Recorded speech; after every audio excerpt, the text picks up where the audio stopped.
Hey guys, welcome to The Perspective. In this particular episode, we're going to be talking about the New York City mayor's race. But I want to go back to the old phrase from The Prince, the book by Machiavelli.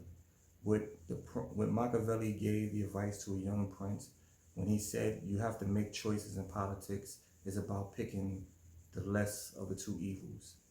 Here, we're going to talk about the two candidates running for New York City mayor, the Republican candidate, Mr. Curtis Silwa, and the Democratic candidate, Mr. Eric Adams.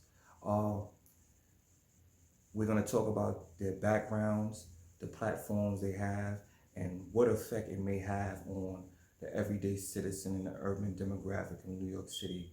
What it has an effect on us, the people like me and those who are watching, who live in the New York City area. Not only that, this is reflective of what's going on nationwide. What happens in New York, it tends to be a reflection of what goes on in the rest of the country. Usually what happens in New York, the rest of the country follows up. If you look at the last couple of presidential candidates, most of them have come out of New York. So on one side of the podium, we have the Republican candidate, Mr. Curtis Silwa. He's running on a platform of homelessness, fixing the homeless, the mental health population problem in New York City, and dealing with public safety. Mr. Eric Adams, he hinges on public safety. In particular, he wants to address the gun violence problem in New York City. Mr. Curtis Silwa, he used to be a former guardian angel in the 1970s and 80s.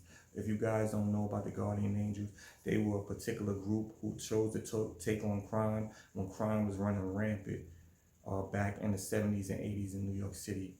When it was a Democratic mayor, just like what we have today. It's tend to be reflective, just like we have Mayor de Blasio right now, and he has taken a stance of going against police funding. So it was like the same type of things that are going on right now.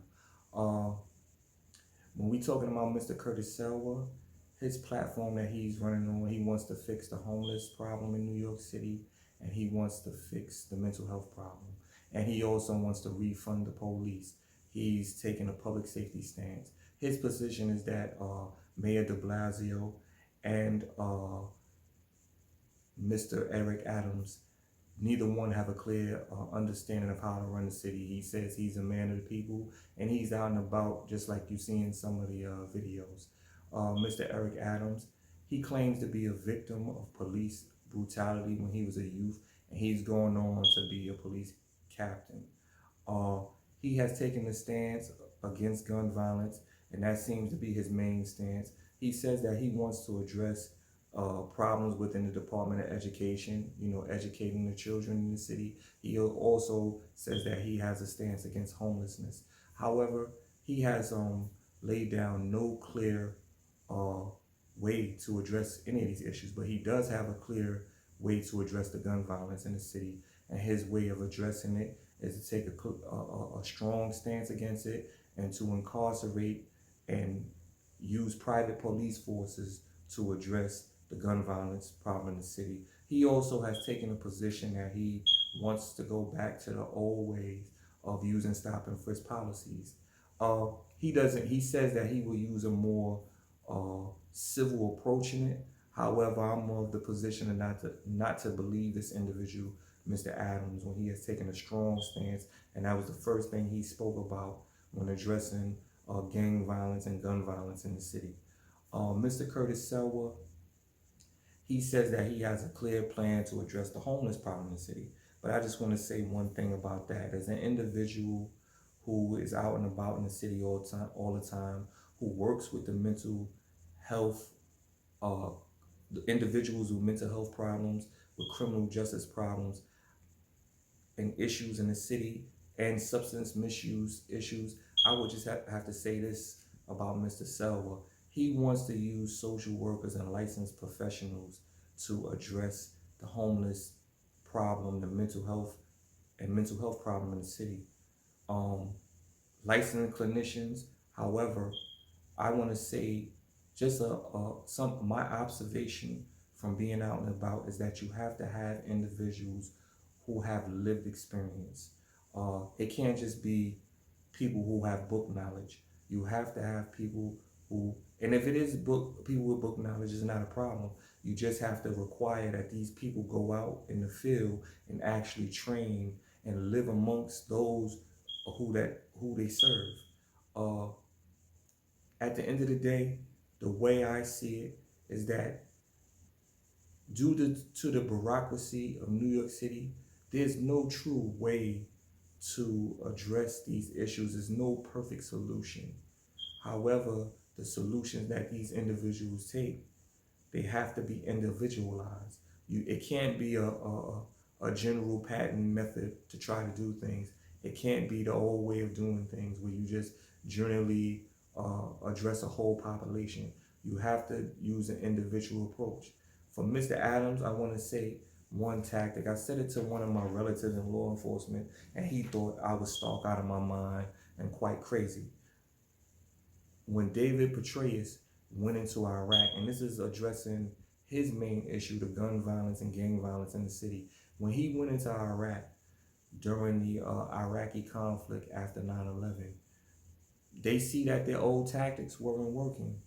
He went in there and he addressed the tribes, and what he did was he gave them financial opportunity. And I believe it's the same thing with the gang members. You don't just go and give them money. You give them financial opportunity, you give them a way out. Most of them are just looking for a way out of the problems that they have with no clear solutions and no guidance.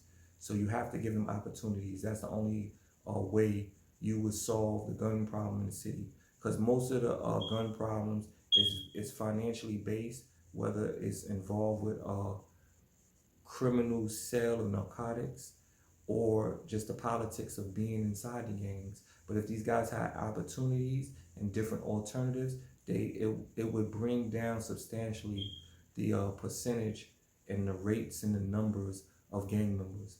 Again, going back to Mr. Silwa, you have to get people with lived experience in the field to work with those with homeless, mental health, and criminal justice issues. It can't just be a book solution.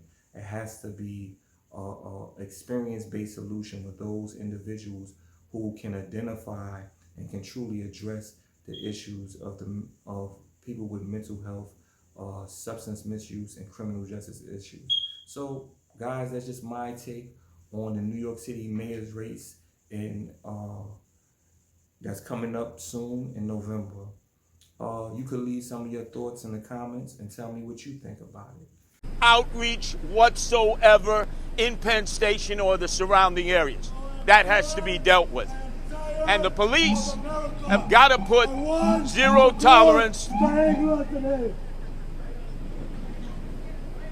This is a perfect example. Yo, what's up, man? What's your name? Okay, how long you lived here? 6 years. 6 years. 6 years. And where you from originally? I'm from Georgetown, Guyana. All right, Guyana. Now, when you first came here, where were you? At 40, that's 0 Street, NYC, Long Island City. Okay.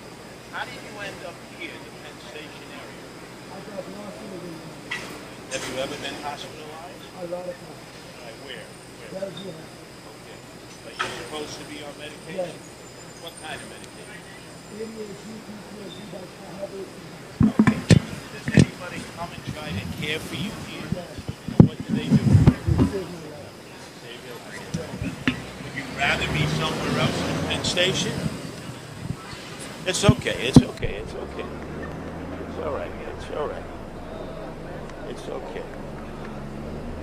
We'll take care of you, okay? Okay, buddy. I've seen you here many times. Many times. Many times. Many times. Many times. You shouldn't be out in the streets. You shouldn't be in Penn Station. I just don't want to take advantage of you guys. You're not taking advantage. This is our responsibility. I'm running for mayor. I'm going to make sure that you and your other friends down here are taken care of, okay? When a person was shot doors from my house, I realized how important my crusade is of removing illegal handguns off the streets of New York. Hi, I'm New York State Senator Eric Adams, and for 22 years I wore a bulletproof vest and stood on the street corners and protected children and families in the city of New York. I'm asking you to join me in this crusade of removing illegal handguns off our streets and out of our homes. Please come and join me inside my house as I show you how simple items such as bamboo paper can be an indicator of marijuana use, or a cut of straw can be an indicator of using cocaine. I will show you how to search a room to ensure that you remove illegal handguns and other contraband from your home. What I would like to show here is to empower parents on how to search a room inside their home. It's imperative that you should know what's inside your household. And no one can state that you can't search a room in your own home. You write the Constitution. There are no First Amendment rights inside your household. It is your obligation and responsibility not only to protect the child that may be using an illegal drug or carrying an illegal gun, but you also have to protect the members of the household, their younger brothers and younger sisters, and the other elder members of the household. So by periodically sending a message to your home that there are no rooms off limits, you don't believe in locked doors, your house is open to inspection by your house and the members of your house. The message is you expect your children to do what's right, but you always have to inspect what you expect. And that's the key to providing some preventive safety. So if